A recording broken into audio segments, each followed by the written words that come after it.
بەناوی خوای گەورە سڵاوتان لێبێت لەم بەرنمەیەدا بە میوانداریەتی هەرێک لە بەڕێزان کاک حەسەن جیهاد ئەندامی خولی پێشووی پەرلەمانی عێراق کە لە ستۆدیۆی سلێمانی ڕاستەوخۆ لەگەڵمانە هەروەها لە ستۆدیۆی هەولێر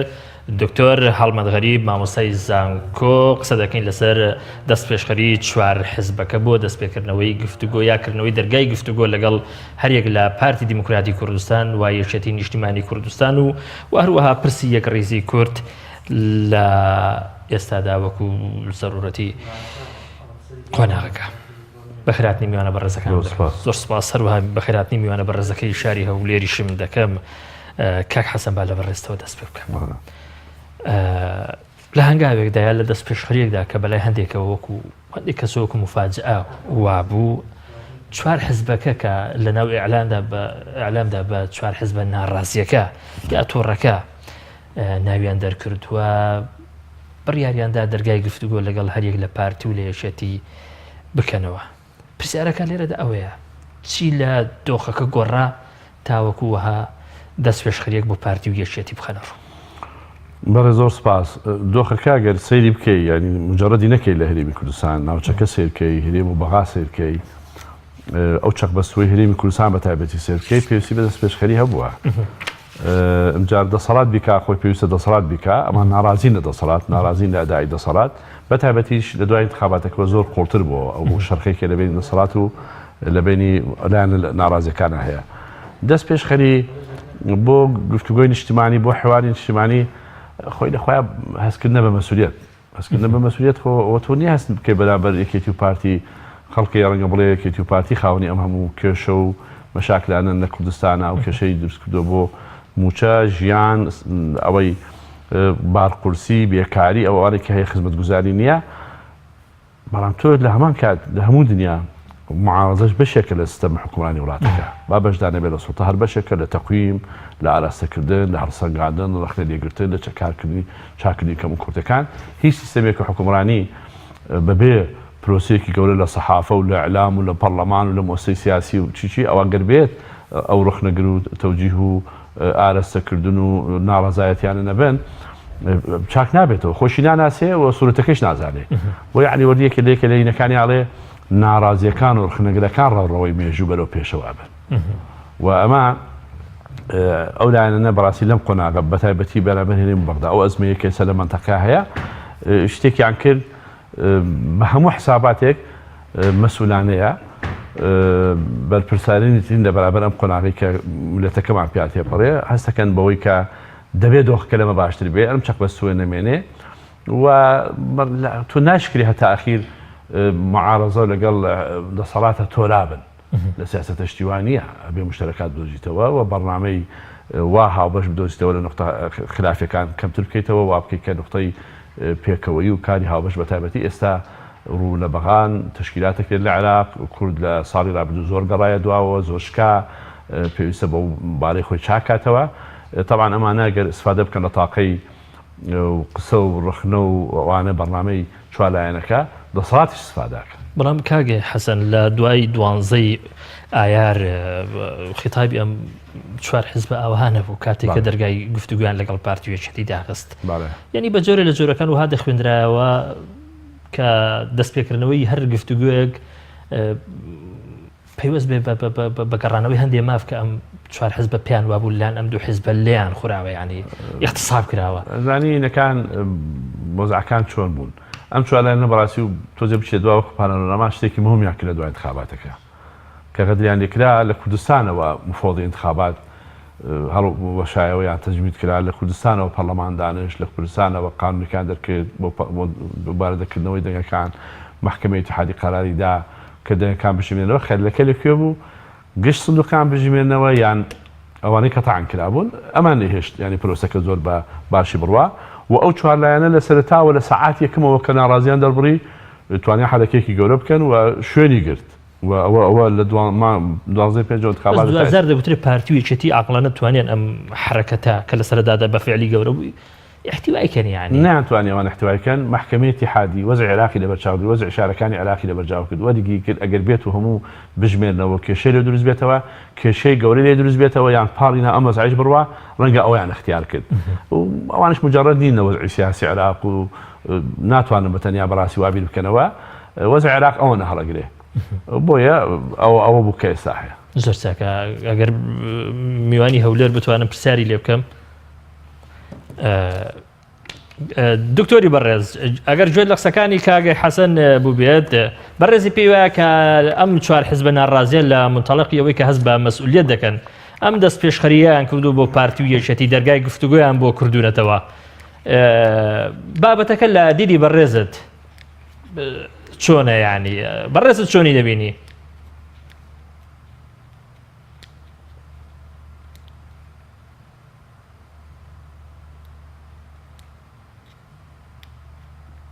دەرات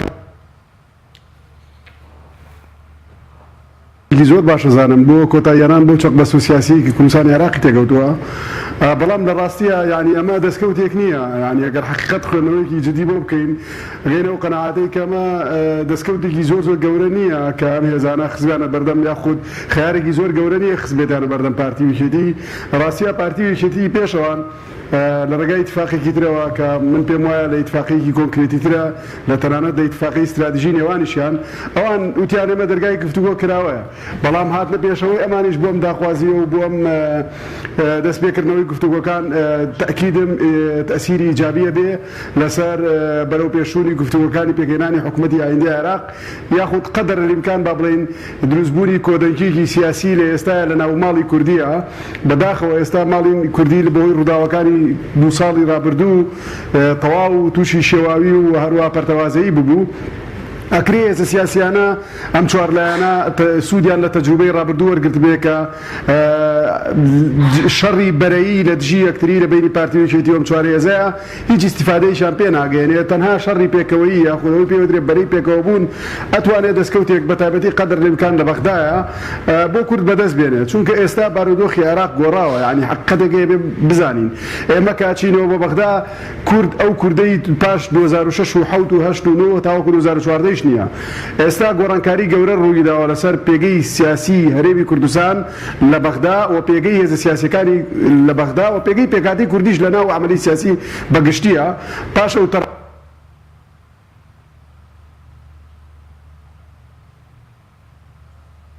زۆر خراپ و سلبیانە بۆ لەسەر لاوازبوونی پێگەی ئەمە لە بەغدا بۆ گەڕانەوەی قەدەر لەمکان لایەنی کەمی ئەو پێگایی کە لە ڕابردووە هەمان بووە من پێم باشە لێرە لە هەولێر پێشەوەی یەک هەنگاوی سیاسی بنین لە بەغدا پێشەوەی بکەینە گفتوگۆی جدی لەگەڵ لایەنە سیاسیەکانی تری عێراقا بۆ تەشکیلکردنی حکوومەتی عێراقی ئایندە پێویستە ئێمە ناوماڵی خۆمان و خیتابێکی سیاسی و بە ئەرگومنتی جدی و بچی لە بەغدا بۆ دکتۆری بەڕێز تۆ پێ دوایە ئەم هەنگاوەی کە ئەم چوار حیزبە ناویانە 2000 خزمەت بەم بکە کە بەڕێزت ینی وەکو پێویستیشی کۆناغەکە دەیبینی بە تایبەتی بۆ بەغدا دەتوانێت بچێتە خزمەتی کۆکردنەوەی لایەنە هێزەکە جیاوازەکان تاوەکو ئەم شەڕە بکەن کە بەڕێزت پێ دوایە دەبێت بێکەوە هەمومان لە بەغدا بیکەین یا کاتەکە درەنگ بۆ ئەوە بێگومان هێشتا کات ماوە هێشتا نەتیجەی هەڵبژاردنەکان لەلایەن پەرلەمانی عەفوەن لەلایەن محکەمەی اتحادی و تەصدیق نەکراوە هێشتا گفتوگۆکانی تەشکیلکردنی حکوومەتی عێراقی نەچووە بواری جدیەوە بەڵێ بێگومان تەسیر و کاریگەری ئەجگار گەورەی هەبێت لە تەشکیلکردنی ینی لە بەیەخوی خیتابی ئێمە لە بەغدا تەسیری ئیجابیە بێ نەک سلبی و بەڕاستیش ینی باسکردنی یەکگوتاری سیاسی کوردی لە بەغدا لە بەرامبەر بەغدایە بەبێ بوونی ئەم چوار هێزە سیاسی هێشتێکی بێمانایە ینی لە مهاتەراتی سیاسی و نزیکە هیچ قیمەتێکشی نییە تۆ چوار هێزی سیاسی گرنگ و خاوەن پێگا کە کورسیان هەیە لە ناو پەرلەمانی عێراقا و لە ناو پەرلەمانی کوردستانە و حوزوری جەماهیری گەورەیان هەیە تۆمانە بەشداری پێ نەکەی لە مفاوەزاتی تەشکیلکردنی حکوومەتی ئایندەی عێراق چۆن نەتوانی باس لە هێزی پێگەی کورد لە بەغدا بکەیت. دکتۆر کردووە پارتیەکی دی لەمە تێبگەن یەک خیتابی سیاسی یا کردووە پارتیەکی استیعابی ئەمە بکەن پێکەوەبوون یاخود ئیتفاقێکی نیشتیمانیانەی کوردانە بە تەواوی سیاسەکان دەربارەی مبادرەی یاخود ئەوەی پێوترێ بەرنامجی ئایندی حکوومەتی عێراقی کە چیەکە و چیراکە پاکێجی و حکوومەتە بۆ کوردستان چییە کێشەکانی نێوان هەولێر و بەغدا چۆن چارەسەرەکە زۆر مهمە حضوری ئەم هێزە سیاسیانە ئەم چوار هێزە و سێنەی کە تێدا بێ لەو گفتوگویانە. زۆر چاکە کاکە حەسەن ئەم چوار حزبەکە قەراریان داوە دەرگای گفتوگۆ لەگەڵ پارتی و یەکێتی بکەنەوە لەسەر چ بنەمایەک دەکەونە گفتوگۆ لەگەڵ پارتی و یەکێتی ئەجندایان چییە ئەم گفتوگویانە چۆن طبعا دوو مەلەفێ دووسێ مەلەفێ یەکەم ئەوەی لەگەڵ بەغا چیەکەن دوو بۆ پەرلەمانی سینۆ چیەکەن ئەم تەزویرەی کە ئەمجارە کرا هەر ئەو تەزویرە بکرێتەوە و ئەو بێئومێدی کە ئێستا دروست لە دوای ئەو تەزویرە معالجەی ناکەن ینی مجازەفاکەن لایەنەکان بچنە ناو انتخاباتێکی تر بە شێوەیەکی تر ئەمجار تەزویر بکرێ ئەم مەلەفە بەڕاستیەکی لە شتە مهمەکانە نەوعی تەتبین هەبێ کە انتخاباتێکی مەقبول بکرێت لەم وڵاتە بۆی متمانە بگەڕێتەوە بە هاوڵاتی هاوڵاتی سەر زۆربەی خەڵکەڵێ بۆچی دەنگ بدەین دەنگەکان دیارە چۆنە چێ و بۆ کێ چێ و شتیوە ئەمە زۆر خەتەرە طبعا بەس لە انتخاباتە بەڕاستی انتخاباتەکانی پێشوش تەزویر کراوە بەڵام بەو شکلە نەوەکو ئەمجارێ ئێستا ئەمە لە مەلەفێکێتی بۆ سینۆ انتخاباتێک طبعا دەسەڵات لە هەرێمی کوردستان مەسوولە لە بەتایبەتی حکوومەت لە ئەنجامدانی هەڵبژاردن یەک خەریکی گەورە هەیە لە هەرێمی کوردستان کەم کەس ینی شایەتی بۆکە لە بۆ مەسەلەی انتخاباتەکە لە عێراق کە شتێکە بێ ململانەیەکە بێ انتخاباتەکە تەزویری تێکەوێ شتێکی پێڵێن محکەمەی اتحادی دەسەڵاتێکی زۆری هەیە وەستانی ئەوەی کرد بیبژمێردنەوە دەشتی کرد کە ناڵ هیچی نەگۆڕی ڕقەمەکان لەبەرەوەی دوای تەحجیم بوو بۆ محەتات و بۆ چەند محەتەیەکوانە لەیلە ئەوە نییە مفۆدە خۆی حەکەمەوە خۆشی تەرەفە ولایەنەکان تەرەفن هەموو لایەنەکان داێنەوە تەرەفەکە چییە بەڵام محکەمەی اتحادی لە عێراق ئەوە سێ لەسەرەوە ئەڵێ وا بکەن ئەتوانی هەمووی بژمێنەوە ئەتوانە تا انتخابات ئەوە بکەن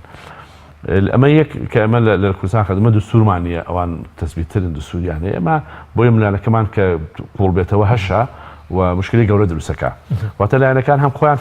ململانیەکە خۆیشان حەکەمن لە بین خۆیانە حەکەمیان نییە بڵێ تۆ لەوە بۆستە و تۆ ئەوە بکەوە مەکە دووەم پەیوەندی بە عێراقەوە هەیە سێم پەیوەندی بە داهاتووی حکومڕانی هەرێمی کوردستانەوە هەیە هەروەر ئەم شەمرەیە چێ دوو حزب و سێ حزب و بەشداری بکەن و تەقسیمی سوڵتە بکەن بۆ شێوەی کە تا ئێستا هەیە و گۆڕانکارێکی وا لەوێ بۆ دوایەوە ئەو دیموکراتیای لە کوردستان ئێمە ئومێدمانڕا بوونەوە تو دەوە دێت گەشە بکە لە دوو ساڵی ڕابردوو دەرکردنی ڕئیسی پەرلەمان ناردنەوەی بۆ ماڵ و یەک دوو ساڵ پەرلەمانەکە تاعتیل بوو ئەمە خەلیلی گەورەیە بەڕاستی لە پرۆسەی دیموکراتی هەرێمی کوردستان لە چۆ پێشەوە هاتە دواوە ئەبێ ئەمە هەمووانە تەثبیت بکەن بیسەڵمێنیمە تەجروبەی دیموکراسیمان هەیە هەموو لایەنەکان بیر بکەنەوە بە شەرعی بیبنەوە بیر بکەنەوە کە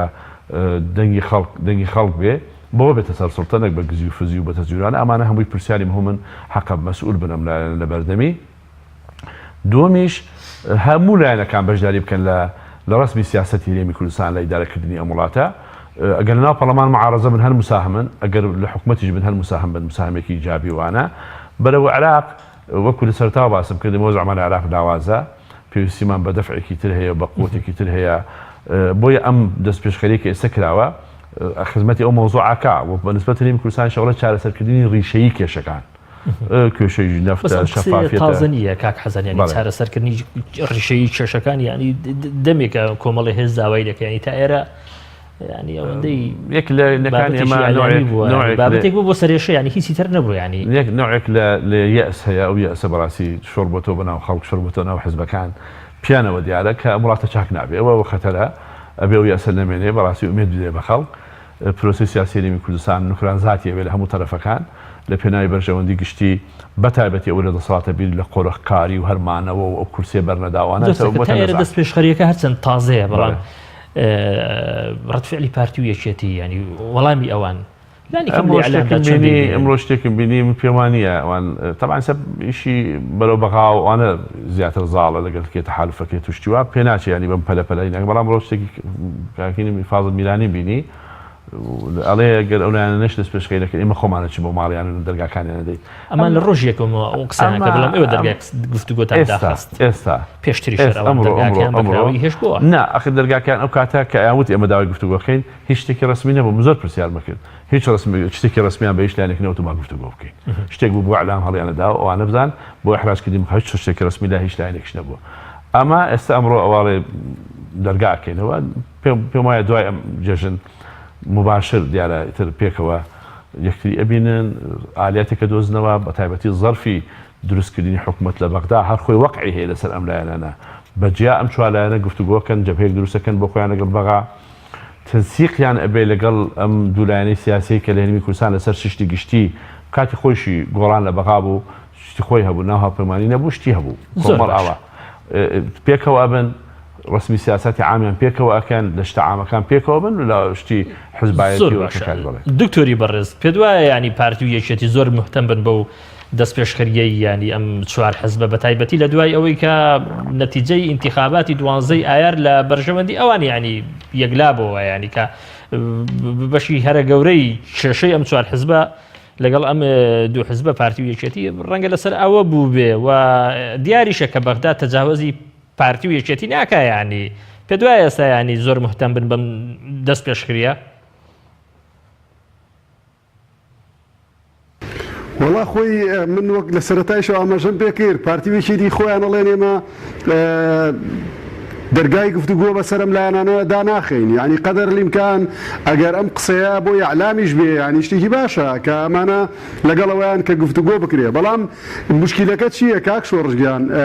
ئەم هێزە چوار هێزەوە بستێنە ناڕازیە لە نەتیجە بژاردنەکان ینی وەها دنی تەسەووری عملی سیاسیانە کرد وەها تەسویری عملی سیاسیانە کرد کە ئەنەه ینی کۆتایی دنیاە و بە هیچ شێوەیەکی استعدادی وانە ئەترا بۆ نەتیجە بژاردن بکەن کە لە 12 مانگی ڕابردووە ینی دنیایەک لە ئەویان دروست کرده بوو کە ئیمکانێتی ئەوەنی لا بێدەستکاری نەتیجە بژاردنەکان کە بێ گۆڕانکاری ڕوودا لە کاتێکا بەشی زۆری ئەمە یەکێک لەوانە کە من باوەڕی قەناعەتم پێ بوو کە نەتیجە بژاردنەکان گۆڕانکاری بەسەرانایە ئەوە بێت ئەمری واقعە ینی ئەم شەڕی هێزەوە بستێنەکان بۆ مەسەلەی تەشکیلکردن دووبارە فەرزکردنەوەی سەوتەکان و ئەوانە باشە خۆشتێکی باش بوو زەختە قەدەر الإمکان بۆ هێزانەی کە دەیانەوێت دەستکاری و تەلاعوب بە نەتیجە بژاردنەوە بکەن زلەیەکی باشە لە زەوقی باوی تەزویرکردن لە عێراق بەگشتی و کوردستان بەتایبەتی ئەمە من لەگەڵەمەیان بەڵام لە ڕاستیە ئیرادەیەکی دەولی و ناوخۆیشەیە کە ئەوە بژاردنە بێت ئەمری واقعە ینی دەستکاریکردنی وەزعی سیاسی تەواو لە عێراقە تەواو تێکەدا ینی استقراری سیاسی نایەڵێ لەبەرەوە ئەو خەیاڵ و وێناکردنەی لای هێزە بستێنەکان بۆ ڕەتکردنەوە بژاردنەکان لە جێی خۆیان نەبوو تەحجیبی مەوزوعەکەیان زۆر لە حەجمی خۆی گەورەتر کرد و دوجاریش گەیشتنە قەناعەت کە فعلا نەبێت دەست و پەنجە لەگەڵم ئەم نەتیجە بژاردنەیە نەرم بکەن فلەبەرەوە بێگومان من لەگەڵ باوەڕم بەوەیە کە پارتی ویشێتی جدین و بەبێ ئەم هێزانەیش پارتی ویشێتی ئەچنە بەغدا چیەکەن یعنی پارتی ویشێتی ئەوەندە قووەتێکی بەهێزیان نییە لە ڕووی سیاسیەوە لە کاتێکە ئێمە ئەو گۆڕانکاریانەی کە ڕوویدا هەموو تەسیری لەسەر پێگەی هەرێمی کوردستانەیە بۆیە من تەسەورم وایە پارتی ویشێتی فعلا جدین لەوەی کە ئەم هێزە سیاسیانە هەموو پێکەوە کۆدەنگیەک دروست بکەن بەرنامەجێکی سیاسی دابنن بۆ تشکیلکردنی حکوومەتی ئایندەی عێراق و پێشم وایە هەڵەیەکی هێزگار گەورەیە چوونی پارتی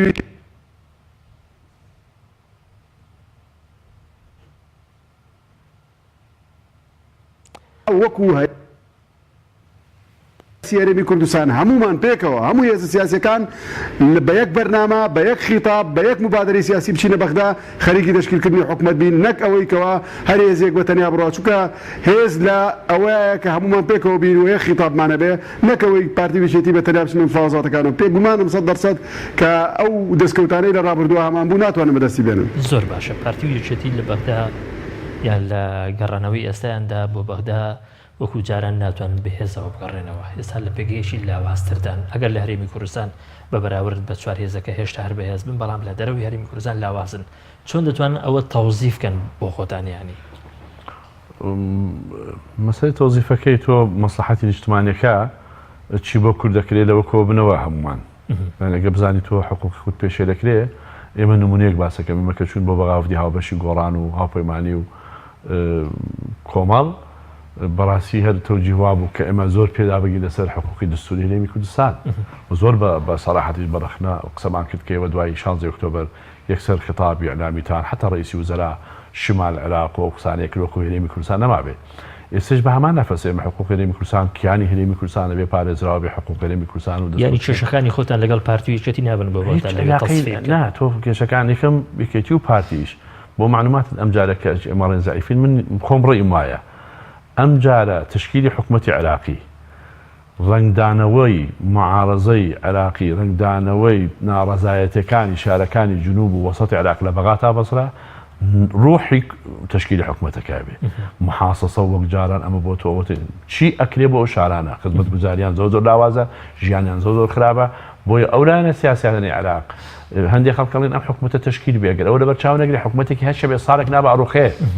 بۆیە خەڵک ئەوە هینی نییە بەسەر بۆ نمونە کتلە یەکمیش تەنها هێزێک لە عێراق کە خطابی جیاواز بێ لایەنە کاتر هەموو هەوڵەدە بشتە ناو قوارەیەکەوە ڕقەمەکە کۆ بکەنەوە حکوومەت تشکیلن تەنها تەیاری سەدری خەیاری معارزەیشی بۆ خۆی داناوە کە هێزی یەکمە ئەڵێ بەدڵمان نەبێ ئەو شروطانەی کە داماناوە بۆ حکوومەت ئێمە بین بە معارزە واتە خیاری معارزەی بۆ خۆدانەوە معارزەی لێ ئەکەوێ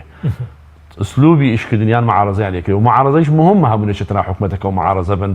نێڕن حکوومەتەکە هەمووی بەشدار بن و تەوزیعی بکەن لە بینی خۆیان شتەکان معارزەیە کە بێ دایما حضوری هەیە لە شارع و تەسییر بکات لە حکوومەتەکە وەزەقی لێ بکات بۆ ژیانی خەڵک باشکە خۆمە 15 ساڵ عێراق لە شوێن خۆی نەکەن ڕاوحەکە بەداخەوە بە دوایشەوە هاتووە نسبەی بێکاری و بێ خزمەتگوزاری بۆوانە بۆیە ئەم جارە لە عێراق ڕوحی گفتوگۆکان ئەوە نابێ نەفتەکە چەندە دەی بە من و چەندە ئەوان بەسڕە ئەوێ یەقلیم دروستکە ئەلانەکەن ئەلای ناکەن کە ئەلانەکەن شتێکی ترە حەق نادەن بە خۆیان ئەڵێ ئێمە 3 ملیۆنی بەربینن تاجەکەین پارەکەی بچە بۆ محافەڵەکان و بەسڕێش ئاو نییە بخوا حیوانەکان بینیت لە تلڤیزیۆنەکان دەرەکان لە بیاوی زراعەتەکان چۆنە بۆیە ئەمە تەسیریە بە تایبەتی ئێستا کە مەزارەکانش بەردەوامە ئەمڕۆژ مەزارە بوو تەسیری هەیە لەسەر تشکیلی حکوومەت لەسەر بەڕنامەی حکوومەتی داهاتووی عێراقی چی ئەکا بۆ ئەوان اینجا ئەمە قۆناغەیەک دوێنێ لە شوێنێکی تر برادێکی وت ئەگەر یەکێتی و پارتی بەشداری بکەن و حکوومەتەکە تشکیل نابێ ئەوان یەکم جار پێش سەری خۆیانە نەن لە بەغا ڕقەمێکی گەورە بە خۆیان دروستەکەن دێن لەگەڵ تۆ قساکەن اینجا یەکشی جیاواز لە جاران هەیە یەکم جارە بیرکردنەوەیەکی جدی هەیە بۆ حکوومەتی ئەغلبیەی سیاسی ئەغلبیەی سیاسی دروستەکان خەڵکی بە معارەزە خەڵ لە حکوومەتەکانە بێ تا ئێستا هەموو حکوم خەڵک لە حکوومەتەکە بوو خەڵکی ترەیە لە معارەزا بێ خۆش حاضر کردو بۆ لە معارەزا هەبێ ئەمەش شتێکی نوێ ناو پرۆسی سیاسی عێراقی ئەم جارێتە پێشەوە خزمەت بە بەڕاستی بە پرۆسی سیاسی عێراقیە نەک بەعکسەوە هەمووی شەریک بن و هەمووی بەشدار بن ئێمە ترسەکە لە چییە کورتکە چێتە بەغا پێ لەسەر چی داگرێ تەوافق ئەگەر نمێنێ زۆر شتی ئێمە کێتە ژێر پێ تەوازن و شەراکە و تەوافق ئێمە لە سەرتا سەخودی سەدام تا ئێستا ئەمە مهمەکان و دەستمان پێ گرتووە ئێستا پایەمان زۆر زعیفە ناو مؤسساتی حکوومەتی عێراقی ئەگەر تەوافق و شەراکەت و تەوازن نەبێت لە وەکو لە دستورە هەیە زعیفترە بین وەختەکەیشی لەگەڵ ئاڕوا دوایەوە ئەو اتفاقانەی کە ئەکرێ چ طریقەیەک هەیە بۆی تو ئیلزام بکەی ئەو حکوومەتە تشکیل مەسەلەن اتفاقی هەولێر 2010 اتفاقی 14 هەموو حقوقی کورد حتا موعدیشی موقع نەوت و غاز لە ماوەی ساڵی قانونەکە دەربچێت محکەمەی اتحادی لە ماوەی 6 مانگی بکەم ماوەی 140 لە ماوەی هیچیشی لە جێبەجێ نەبووە بەعکسەوە زۆر هاتینە دوا 17% بوو بە 12 ساڵ ناوچە جێناکەمان هەموو لە دەستدا ئەمجا ئێستا ئەمە بۆیە گفتوگۆکە قورسرە داخوازەکانمان زۆرترن ئامادەیەکانیش لە بەغدا کەمتر مەسەن دانانی گومرگ لەبینی هەولێر و دۆک هەولێر و کەرکووک خۆی لە خۆیان معناوەتان ئەویان کردوتە سنوور بۆ ئێمە معناوەتانێ ئێوە حەقتان نییە لە خوارەوە دەخواتان بێ لە خوارەوە کە ئێمە پێشتر لە وەزعێکی تر بوون داری کەرکووک هەموو بەدەست خۆمانە بوو ناوچە جۆناکان لە خانەکەی تا کوسنجار هەموو ئەمانە کێشن کە چی لەسەر گفتوگۆکان بۆیە بۆ ئاسانی نییە خەڵتە سەورەکان نە تشکیلی حکوومەت نە ئیشەکانی ئێمە کە داوایەکەین بۆیە ڕێگریزی وردەکاری لەگەڵ کێتەفاهەمەکەی ئەو نەفەسە هەیە ضەمانات چییە ئەو متحدێ دێتە سەر لە گفتوگۆکانیان نا هەموو ئەمانن نوعێک زەمانەتن کە پرۆسەکە بچێتە پێشەوە نەک بێتە دواوە زۆر چاکە دکتۆر هەڵمەت بەڕێزت پێشبینی یا چاوەڕوانی ئەوە دەکەی کە ئەم چوار حزبە بە ئەجندەیەکی هاوبەش بە ڕوئیەکی هاوبەش بستنە ناو گفتوگۆ لەگەڵ پارتی و یەکێتی و یعنی ئیدامەش بدەن بەو ڕوئیە هاوبەش و ئەجندە هاوبەشەی نێوانیان ئەوە ئەگەر ئەوەشمان لەبیر نەچێت کە ئەم چوار هێزە هەر لە بنەڕەتدا ڕەنگە چوار هێزی زۆر لەکتری جیاواز بنەوە کێشەیەکی دیاریکراوش لە دوای دوانزەی ئایار لە بەرامبەر پارتی و یەکێتی کۆی کردوونەتەوە چی دەڵی لۆبارەوە؟ خۆی لە ڕاستیە کاک شۆڕش من بێشەوەی وەڵامی پرسیارەکەی جناب بەمەوە شتێکی ئەمەیە بیڵم دەربارەی ینی دوو نقطەی زۆر گرنگە ئێمە ئاماژەی پێ بکەم یەک سەبەبی ینی ڕووداوەکان یەک و خیانەتی 16 ئۆکتۆبەر کە ڕوویدا بەڕاستی تەسیر و کاریگەری زۆری هەیە لە تەراجوعکردنی هەرێمی کوردستان و قیادی ینی موقفی کورد لە بەغدا لە عێراقا ینی ئەو ڕووداوانە بۆ ئێمە لە ڕووی ئەسکەریەوە تەراجوع بکەین لە ڕووی دیبلۆماسیەوە دنیا بە جۆرێک لە جۆرەکان ئێمە تووشی عەزلی دیبلۆماسی بووین دوجار توانیبان بە جۆرێک لە جۆرەکان ئەو وعز لە بشکێنی یاخود کەسی بکەین ئەمە یعنی ڕووداوەکانی 16 ئۆکتۆبەر زۆر کاریگەری خراپی هەبوو لەسەر تەراجعی کورد و موقفی کورد و پێگەی کورد لە بەغدایە ئەوە خاڵێکی تر دەربارەی تشکیلکردنی حکوومەتی ئەغلبی سیاسی باسەکرێ زۆر جار نژۆم لێ بێوانە ئەغلبی سیاسی لە عێراق تشکیل بکرێ یاخود نەکرێ ئەگەر ئەو حکوومەتە یاخود ئەو تەوەجوها ڕاستیش بێ و بچێتە بواری جێبەجێکردنەوە خۆ ناکرێت حکوومەت لە عێراق بێ کورد تشکیل بکرێ ئەتە ئێمە بێ خۆمان ئامادە بکەین بۆ دروستکردنی حکوومەتی ئەغلبی سیاسی و حکوومەتی ئیتلافی وەتەنیش حکوومەتی ئیتلافیش بۆ هەردوو خیارەکە ئێمە بێ خۆمان حازر کەین لە هەردوو بارەکەیە کورد بەشدارە یعنی هیچ مەجالی تێدانە کە ئەم پێکاتەی کوردیە بێ بەشداری بۆ حزوریە بە ناو حکوومەتەیە چونکە ئەسڵەن هەرێمی کوردستان یەکێک لە مەبەدەکانی فدرالێت مەسەلەی مشارەکەیە مشارەکە لە حکوومەتی ناوەندی و جۆرێک لە سەربەخۆیی لە دەسەڵاتی هەرێمەکانە فلەبەرەوە لە هەردوو بارەکە ئێمە بەشداریمانەوێ بەڵام گرنگەوەی چۆن ئێمە و بەشداری خۆمان لە بەغدا کاراکەین کە خاڵێکی زۆر گرنگە و بەڕای من ئەبێ هەموو هێزە سیاسیەکان لە دەوری ئەوە بکۆبنەوە کە چۆن قەناعەت بە یەکتری دروستکەن کەوا لە حکوومەتی ئایدەی عێراق بە پێگەیەکی بەهێزەوە دروست بن خاڵی ئاخر کە ئاماژەی پێ بکەم مەسەلەی لاواز بوون ئێمە هەندێک هێزی سیاسی مەسەلەن پارتی دموکراتی کوردستان لەسەر ئاسی عێراق هێزێکی سیاسی لاواز نییە یعنی هێزێکی گەورەیە ئەوە تقریبا وەکو حیزب زۆرترین کورسی هەیە لە وەکو حیزب نەک وەکو ئیتلاف یەکێتی بە هەمان شێوەیە کورسی هەیە کە کەمترە بەڵام گرنگە ئەم دوو هێزە حزوریان هەیە بەڵام زەعیف نین ئێمە باسی ئەوەکەین وەکو هەرێمی کوردستان وەکو قیادەی سیاسی هەرێمی کوردستان بچنە مفاوەزاتەوە بێگومان بە دوو هێزەوە هیچیان پێ ناکرێ بێت لایەنەکانی تریشیان لەگەڵا بێ خۆ ناکرێ بەبێ ئەم لایەنانە بچنە مفاوەزاتەکانی تشکیلکردنی حکوومەتی ئایدی عێراقەوە بەڕای من دکتۆر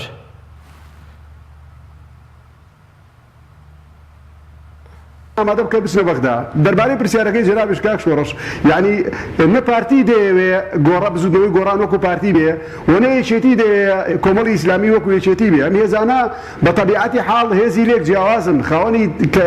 شێوازی کارکردن و ئەتیجای سیاسی لێک جیاوازن تەبیعەتی کارکردنیان زۆر شتیان لێکتری جیاوازە ئێمە ناڵێن با کۆمەڵی ئیسلامی وەکو یەکگرتو بێ یەکگرتو وەکو یەک پارتی بێ ئەوەی گرنگە ئێمە ئەم هێز ئەم پێشەش هێزەی سیاسی کە هەن لە کوردستانە حزوریان هەیە لە ڕووی جەباوەری لە ڕووی کورسی پەرلەمانیەوە لەسەر کۆمەڵێ خطوتی عریض ڕێک بکەون کۆمەڵێ خاڵ هەیە کە پێ وترێ بەرژەوەندی نیشتیمانی ئەو بەرژەوەندی نیشتیمانیانە لە بەغدا پارێزگاری لەسەر بکەن و لێرەش هەوڵی تەقوێکردنی ئەزمونەکەمان بدەن ئەزمونی سیاسی هەرێمی کوردستان نەک ئەوەی هەمویان وەکو یەک بیر بکەنەوە بێگومان من تا سەرنجقان دژی ئەوم کە هەموو هێزە سیاسەکان وەکو یەک بیر بکەنەوە وەکو یەک هەنگاوی سیاسی بنن نەخێر ئەکرێ هەنگاوی سیاسی بنێن ینی بە جیاواز بەڵام بۆ خزمەتی بەرژەوەندیی دیاریکراو نەک ئەوەی هەرێکێک بەجیا بچێتە بەغدا زەمی هەرێمی کوردستان بکە و دابەزێت سەر ئەزمموی سیاسی هەرێمی کوردستانە و کەمە کوردی و عیب و عارەکانی خۆمان لەلای عەبادی و لەلای نازان مالیکی باس بکەین لە کاتێکە ئێمە پێویستمان بەوە نییە ئێمە لەم قۆناغەیە پێویستمان بەوەیە کە ئەزمموی سیاسی خۆمان تەقوێ بکەین بەهێز بکەین و هەموو هێزە سیاسەکان بە ئاراستەی بەهێزکردنی هەرێمی کوردستانە بڕۆن چونکە ئیتیجاهێکی دەولیشێ دەیەوێت هەرێمی کوردستان لە عێراقا بەهێز بێ نایە لاواز بێ معقوڵی تێدا نییە ئەو تەوەجوهە و تێڕوانینە دەولیە بێ ئێمە خۆمان لە هەوڵی لاوازکردنی پێگەی هەرێمی کوردستان بکەین لە ڕووی سیاسی و لە ڕووی اقتصادی و عسکەریەوە بۆیە من پێم وایە ئەبێ هێزانە بە ئیتیجای خۆیان بە بیر و بۆچوو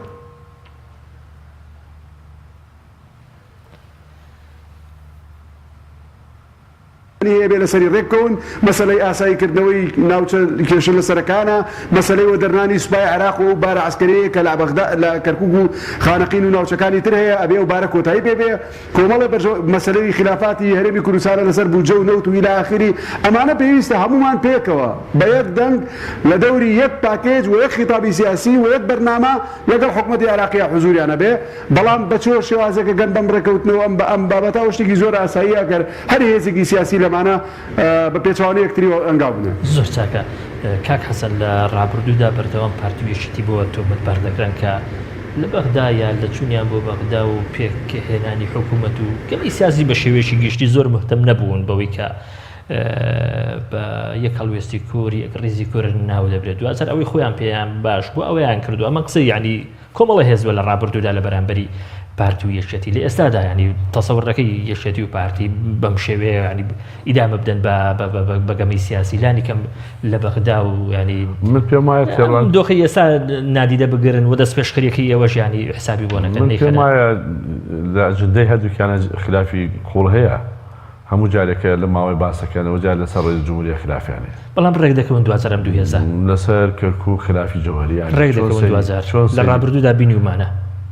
من پێم وانییە لەم فترەیە خیرێکێتی پارتی لەسەر سیاسەتی عامیان لە بەغا و لەگەر کەرکووک و ناوچە جۆناکان و فرانۆ و شانزەی ئۆکتۆبەر هیچ دەچی ڕێکەوتون بەڵام ئێستا خەریکی گەڵارەکردنی ڕێکەوتنی گەڵارەی شتێکی عام بکەن هەردوولان لەسەری ڕێکەون بۆ زەمان لە کەرکووک باشتر بێ کورد بێتەوە تایمی خۆی لە کەرکووک ناوچە جۆناکان بەگشتی وەزعی زۆر خراپە لە خانەکەینەوە هەتا شەنگان یاخوا لەسەرەوە بەعام اتفاقی بکەین لەگەڵ عێراق اتفاقێکی مشەڕف کورد بچێتەوە بۆ ناوچانە و بەڕێی من ئێمە دوو لایەن هەیە نابێت هەر بۆ خۆمان قسە بکەین یعنی ئێمە پێشتر خۆمان حکومڕانی کەرکووک بووین بەڕاستی ناجەح نەبووینەوە یعنی ئێمە تەرەفەکانتر ناڕازی بن و گشتی دژی ئەمە بن سیاسەتی ئەمە واقع ناجەح نابێت و ئەوانیش ئێستا کە حکومڕانی ئەو ناوچانەکەن غەڵەتە پێویستە ئەوان بڵێن بەبێ کورد ئێمەشمان پێ ناکرێت ئێمە سێ پێکاتی ئەساسی ئەم شارەین و چوار پێکاتی ئەساسی ئەم شارەین و دەبێت پێکەوە کار بکەین فعلا ئەوەی کە پێڵێن پێکەوە ژیان پێکەژنێکی ڕاستەقی نەبێ میتر ئەو استقرارە بگەڕێتەوە بۆ ئەو شارە نەکێ منطقی هێزی هەبوو ئەوان لە 2 شانزە ئۆکتۆبەر کەرکووکیان گرتووە و کورد هیچ هەر منطقی هێز لە کەرکووک و لە ناوچە من چی پێڵێم ئەبێ لایەنێک ئەبێ نزاعی حزبی لادەی بۆ ڕۆژی ڕابردووە ئەمە کۆمەڵی هەنگاو دەبین لە حکومەتی عێراقی و لە کەرکووک ینی جێگەی دڵخۆشی دین زۆر من ناڵێم ئێمە هیچ نین ینی ئەوان بەهێز هاتوونەتە ئەو منتەقە کورد چۆتە ئاوت ئێمە کە لەوێ بووین ئەوان دەوریان نەبوو بەبڕین ئێستا حەقە مکەونەکان خۆیان هەست بەوە بکەن کە پێکەوە ژیانیان شتێکی حتمیە پێکەوە بێ بژین قەدەریان وایە ئەمانە کۆشارە چۆن ناکەن بۆ اتفاقێکە بێ بکەن ئەساسی بێ نەزعی حزبی زاڵ نەبێ بەسەریا کێ محافظە کێ اتفاقێک بکەن مشەڕف بەشی هەمووی تیا بێتەوە مشارەکە حەقیقی بکەن لە ناو مؤسساتی ئەو منتەقەیە بۆی تەثبیت بێ گینە ئەو حاڵەتە نا بجار ئەوان هاتن ئێمە لەوێ نین و ئێمە لەوێ بووین ئەوان پایان زایف بێ لەسەر شتە ئەساسیەکان لە بەغا مثلا پۆست لە بەغا بەڕاستی مهم نییە بەقەدر ئەوەی کە تۆ ئەو خلافە جەوهریانە کە هەیتە لەگەڵ بەغا چارەسەر بکەیت لە موازنەیە لە نەوتە لە چۆن تەزیری نەوتە ئەوانەی کە پێشتر زەرعاتە هێزی پێشمەرگی ئەوانە چارەسەر بکەیت گینا پۆست چی ینی سێ ئێمە بڕینێکێتی لە وەجبەی پێشوو چەند کورسیشی هەبووە لە ئێستای زیاتری هەبووە یەک وەزیری هەیە وەزیر ڕۆشنبیر یعنی وەزیر ڕۆشنبیر چی ئینێکە کا بۆ هەرێمی کوردستان چیە گۆڕێ پارتیەک دوو وەزیری هەبوو کورسێکی هەبێ یان دە کورسی هەبێ یعنی لەسەر ئاستی عێراق و لە معادلەکەدا هەر وەکو یەکێتی نیشتیمانی کوردستان دەبێنێتەوە کە حساب بۆ کراوە حق من خۆم باسە واکەم تۆکو هێزێک پۆستەکە مهم نییە پۆستەکە چییە یعنی چەند وەزیر بەرەکەوێ یا دوو وەزیریان وەزیرێکت بەرەکەوێ هەوە قووەتەکەتە کە خۆیان نەیزانن هێزەکە لە حکومەتی کوردستان دەوری ئەساسیە بۆیە ئێستا کە چیتەوە بۆ بەغا ئەجەندەکە مهمە چی بۆ هەرێمی کوردستانەکە چۆن هەرێمی کوردستان بێتەوە سەر تایم یعنی مەقەت ڕێوانیە ڕێوانیە کە ئەوروپا و ئەمریکا و لەگەڵ هەرێمی کوردستان لە ڕاپرسەکە دەرکەوت ئێمە کەسمان نەبوو لەم دنیا کەسی پێگیری دەکردین عێراقیش هات هەڕەشەی لە هەولێری چەکرد یانی ئەمانە ئێمە بخۆندنەوەی حەقیقیمان هەبێ بۆ حەجمی خۆمان یەکێتی و پارتی ئەوان ئەغلبیە سیاسی دروست بکەن تەرەفێکە بەرەناو ئەغلبیە سیاسیەکە یعنی ڕەنگە وا بێتە پێشەوە پێویست بکات تەرەفێکا بێتە ناو پرۆسە سیاسیەکە ئەو کاتە چیەکەن ئەکەن تەرەفێکا خۆی تەنیا بچێ لەم تحالفانێکی ئێستەیەکەن پێویست بکە ڕەنگە هەردووکیان بچێت پێویست بکە هەموو هەردووکیان بچێت لەگەڵ چوار لایەنەکە و پێنج لایەنەکەش لەناو حکومەتی عێراقی بەشدار بن ڕەنگە پێویست بکە بۆی معارەزە بن فێری معارەزە بن حقوقمان هەبێت گرنگ ئەوەیە تۆ لەو تحالفەکە بەشداریەکەی شتەکانت ئەم جارش وەک جارەکانی پێشوو تەزبیت بێ نەیتە دواوە 7% جش نەمێنێ ناوچە جەنۆکانتیش لەدەستداوە نەوت و غاز نازانی بۆ کوێچی ئەگەر مانگانە عەبادی 180 میلیۆن 170 ملیارەکە نەنێرێ معاش نایەت ئەبێ چاوەڕێکی لە بەغا شتێک بێت تەزبیت استقرار بێ خەڵکەکە بزانن کە حقوقیان لەسەر بەغایە بە شەکل لە عێراقی اتحادی ئێمە واجباتمان لەسەرە ئەلتزاماتمان لەسەرە لە هەمان کات حقوقشمان هەیە لە بەغا زۆر چاکە دکتۆری بەڕێز دکتۆر هەڵمەت دەگوترێ ینی ئومێدکردنی زۆر لەسەر ئەوەی کە هێزە کوردیەکان دەتوانن 2000 لە چوارچێوی تەفاهومێکی سیاسی بگەن بە ڕێکەوتنیشی نیشتیمانی کە یەک ڕزیێشی نیشتیمانیان بۆ دروست بکە حتا لە بەرامبەری بەختاش ینی ئەگەر ئەستەمیش نەبێ زۆر قورسە ینی مێژوش لەو بارەوە ینی مێژوی ئەم چەند ساڵی ڕابردوو شاهیدە ینی پێ دوایە دۆخەکە هەروەکو ڕابردوو مابێ ینی ئێستا هێزە کوردەکان لەوە تێگەیشت بن کە چیدی ناکرێ ینی چوزانم وەکو چەند ساڵی ڕابردوو ینی سیاست بکەن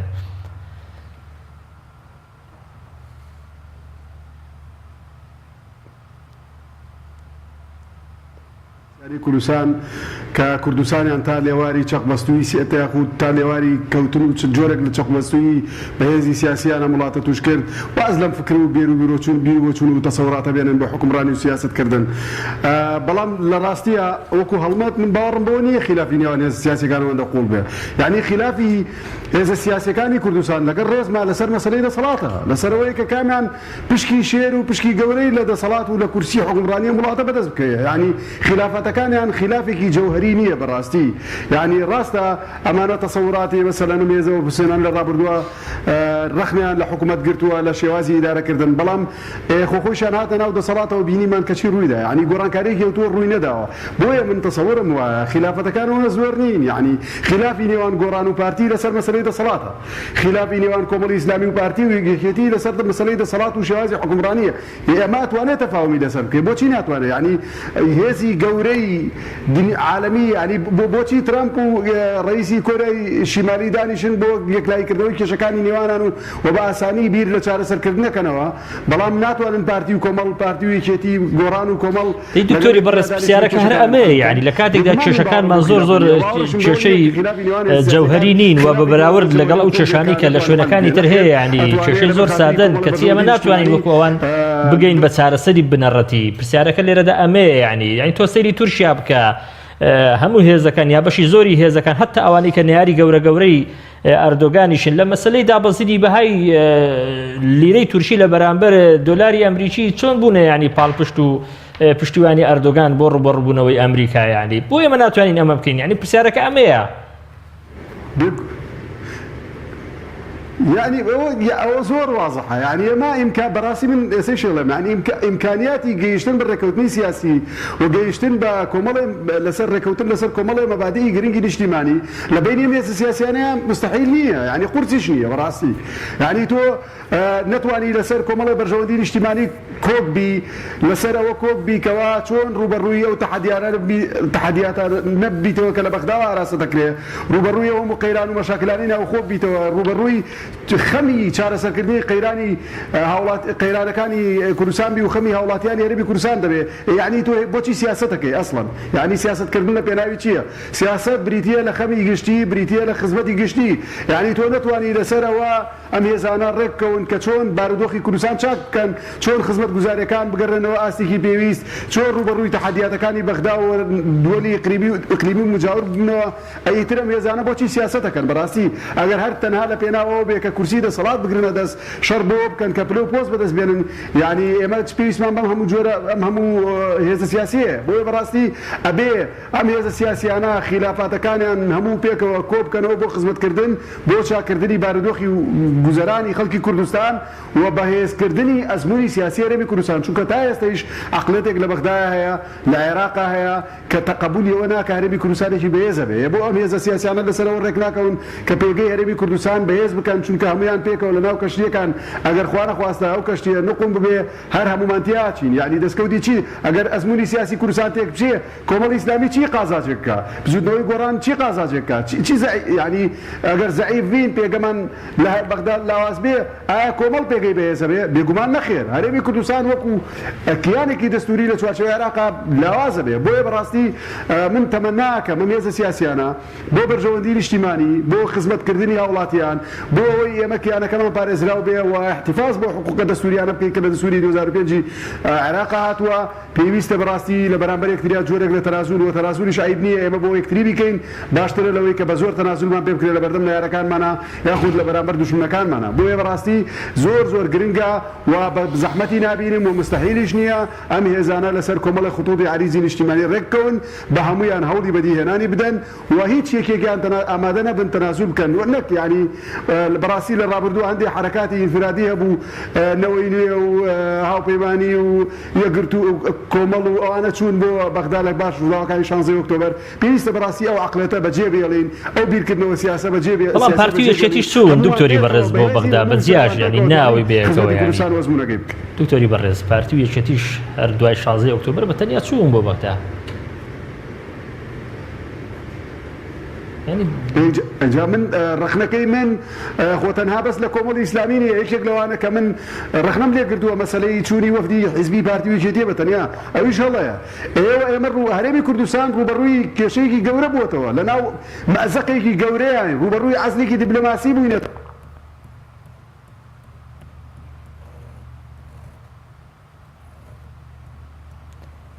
سەد جاریش لە تەلەڤیزیۆنەکانی خۆیانەوە قسەیان کردووە کە نابێ حرەکاتی ئینفرادی سیاسی لەگەڵ بەغدایە بکەین، ئێمە ئەبێ بە هەمومان پێکەوە.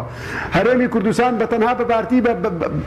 بەهێز نابێت، هەرێمی کوردستان پێکەکەی تەنها بە کۆمەڵ و بە یەکگرتوو بە نازەمچی نابێت، بەهێز نابێت، ئەبێ هەمومان پێکەوە پارێزگاریەوە ئەزمونە بکەین و واز لەمە بێنین ئێمە بیر لە تحرکاتی سیاسی ئینفرادی بکەینەوە، تاکلایەنە بکەینەوە لەگەڵ بەغدایە. بەغدایش ئەو کاتەوە خاڵی لاوازە قۆزێتەوە و هیچ ئیسادادێکی تێدا نییە بۆ هاتنە ژێربار. زۆر باشە. دکتۆر بە پرسیارێکی ڕاشکاوانت لێ بکەم. ئێستا ئینتباعێکی لەناو بەشێک لە هاوڵاتیان، بەشێک لە شەقا ئەوەی کە هەر نزیک بوونەوەیەک لەگەڵ پارتی و یەکێتی 2000 وها لێ دەدرێتەوە کە جۆرە لە ئیستیسلام و جۆری لە خۆ بەدەستەوەدانی ئەو هێزانە بێ. یعنی چی دەڵێ لەو بارەوە؟ ئەو هێزانە هێزی ئەسیل بن، ئەزان داوای چیەکەن، ئەزانن ڕخنە لە چێگرن، ئەزانن بۆچی معارزن، ئەزانن گۆڕانکاری ڕشتی یعنی چی لە وڵاتە، ئەزانن هەرێمی کوردستان کێشەی جەوهەری هەیە، بە هەموویانەوێ بەڕامەیەکیان هەبێ بۆ ئەو شتانەی کە دیعایەکەن و پێشم وایە لە ماوەی داهاتوە بەڕامەیانە بێ بۆ بەغا بەڕامەیانە بێ بۆ هەرێمی کوردستان و ئەمانە هێزی ئەسیلی ئەم وڵاتان ئەگەر دەنگەکانی حساب بکەی حتا لە هەولێر دەنگەکانی حساب کردن چەندێک دەنگی زۆریانێ سەرڕێ ئەم وەزعیت کە ناڕازین و تەزویرە بۆ لە شوێنەکانی تریش ئەمانە هێزی ئەسیلی ئەم وڵاتە. تۆ تەزغیری ناکەیتەوە لەوەی کە ئێستا 12 کورسینیان 11 کورسینەوە سێ دەنگەکانیان بکە لە دهۆکەوە هەتاکو سێمانی ئەمانە هێزی گەورەن. ڕەنگە لە انتخاباتێک بۆ مەزعا ئێستا تۆزێک ڕووی نەفسیوانە ناڕازی خەڵک وا تەسەوور بکایان خۆیان وا تەسەوور بکەن بچوو بنێتەوە، بەڵام سبەینێ کە انتخاباتێکی حەقیقی بێتە پێشەوە هێزی گەورەن بۆی حەقە بەڕامێشیان هەبێ مساهم بن لە ئاوادانکردنەوەی ئەم وڵاتە لە پێشخستنی ئەم وڵاتە و پێشم وایە ئەوە خەڵکی بەتوانایشیان تایە کە جێگەی بتوانێت خەڵک بن و خەڵک پشتگیریان بکەن. زۆر چاکە. خەڵک ئێستا تووڕێیە، من بە هەموو خەڵک دەڵێم بەشێکی لە خەڵک بەتایبەتی ئەم خەڵکێکە ئومێدێکی زۆری هەڵچنی بوو لەسەر ئەو هێزانی کە لە دەرەوەی پارتی و یەکێتین هەز ناکەن بە هەر نزیک بوونەوەیەک لە پارتی و یەکێتی ینی ڕادەی یان ئاسی ئەم تووڕێیە زیاتر دەبێت لەم هێزانە. باڵێ ڕەنگە وابێ ڕەنگە ڕەتفعلی خراپیش هەبێ، بەڵام ئەگەر تۆ شتێکی منتەقی تەرحکەی کە پشت نەکرد داخوازەکانی خەڵک دیفاعت کرد لە دەنگەکانیان ئەوە دەسەڵات بوو تەزویری کرد و وای لێ هاتوو لە بەغا وای لێ هاتوو شتیوە توانی متمانە بگەڕێتەوە لە هەموو حاڵەتێکە من هەر لە سەرەتا باسم کرد بێئومێدیەکی زۆر هەیە لەناو خەڵک، بێئومێدی هەیە بەداهاتوو خەڵک یەسێکی گەورەی کرد لە دوای انتخاباتەکە نسبەی دەنگدەر هەر کەم بوو لە عێراقیش و لە هەرێمی کوردستان. ئەگەر ئەم لایەنە نەتوانن ئیرادە دروستکەنەوە بۆ خەڵک نسبەی دەنگدەر کەمترە بێ و مساهمە و مشارەکە لە حکومڕانی کەمترە بێ. زۆر چاکە. دکتۆری بەڕێز چاوەڕێ دەکەی یعنی لەم چەند ڕۆژەی داهاتوو یان لانی کەم لە ئایندێشی نزیکدا ینی ئەم دەست پێشخەرێک ئەم چوار حزبە کردویانە ینی ئەم چەک بەستووی ئەم دۆخە شەڵەژا و چوزانم چەک بەستووی کە لە هەرێمی کوردستاندا هەیە تۆزێ بیجوڵێنێ کۆتایی ئەگەر کۆتاییشی پێنەهێنێت جۆرێ لە حرەکەت لە پرۆسی سیاسی لە هەرێمی کوردستان دروست کاتەوە. بێگومان بەر لەوەی وەڵامی پرسیارەکەت بە منوێک و لە حەزەیە ئەمەیە بیڵێم ینی زۆر قسە لەسەرم بابەتاکرێ ئەڵێن هەر هێزێک لە پارتی وشێتی بەتایبەتیش پارتی نزیک بێتەوە کێرفی جەماوەری دابەزێ. يعني حقيقة كاك شورشة بيبوتري بارتي دي وزمنية إشتي دي وزمنية أم دو يزال لدورجي وأقوى قنوات والحكم يرمي كردستان كان واحد كم أو توضيحك روبه بلا مشكلة يعني أم دو يزال مجبور يعني جورك لناتشار لعملية سياسية بتعامل أنا قلبك مثلا توتشي كي لانتخاباتك الراس تو نارازي لي جورك لتزويرات كراوة نارازي لنتيجة كاني هي نزيه نبوة بلا هيزك سياسي لسراسي العراق بسبيج كرسي يعني تشيلي كي تو تعاملي لقلنا كي ناكري أزموني حكمرانية رمي كردستان لجير سيطرية ولا لجير سيبرية ولا أتوي تعاملي لقلاكري ناكري هذا كي تدولة ولا سليماني كي يشتري شمالي كردستان وحضوري كي بقوتي عسكريا وسياسيا أتوانيهم هذا لابي قدرتي ولا خصنيهم هذا بيجمان نخير فلا بدأ وبيت تعامل لقلاكري يعني براسي من لقل بشيطنا كردني يشتري بارتيني وبدي واسمه كردني يشتري بارتي من بين ثقافتي كي باشنيا بلكو أبي إيش لسرو بكري لەوەیە کە چۆن بە شێوازی دیموکراسیانە و بە ڕێگای منطقیانە بیر لە لاوازکردن و یاخود ئەوەی کە پێوترێ ئەو ئەفکارانە بکەین و تەعامل لەگەڵ پارتی ویشێتی بکەن قەناعەتیان پێ بکەن لەسەر بنەماکانی دیموکراسی لەسەر ئەوە ڕایان بهێنین کە انتخاباتی نزیه ئیدارە بکەنەوە باشترین حکومڕانی لە هەرێمی کوردستانە باشتریشەوە ئیدارەی حکومڕانی هەرێمی کوردستان بکەن ئەوە خاڵێکە کە من دژیەوە فکرێم دەربارەی پرسیارەکەی جەنابی شێت بەڵێ باوەڕم هەیە لە دوای جەژنەوە یاخود لە دوای پشۆکانی جەژنەوە ئەگەر هەڵبژاردنەکانی هەرێمی کوردستان تاجیل نەکرێت چونکە هیچ یەکێکە لە خەیارە بەقوتەکان کە لەم یەک دوو ڕۆژەیە یەکلایی بێتەوە چونکە گفتوگویەکی جدی هەیە لە پشپەردەوە بۆ مەسەلەی تاجیلکردنی هەڵبژاردنەکان ئەگەر هەڵبژاردنەکان تاجیل نەکرێت باوەڕم وایە گفتوگوی جدی دەست پێکە ئەم مبادرە و گرتنەوەی گفتوگۆ لەلایەن ئەم پێنج چوار هێزەوە دەرفەتێکی باشە پارتی ویشێتی لیان نزیک بنەوە و بە یەک پاکێج و بە یەک بیر و بۆچوونی سیاسی هەوڵی ئەوە بدەن کە بە ئەرگومنتی قەناعەت پێکەر لە گفتوگۆکانی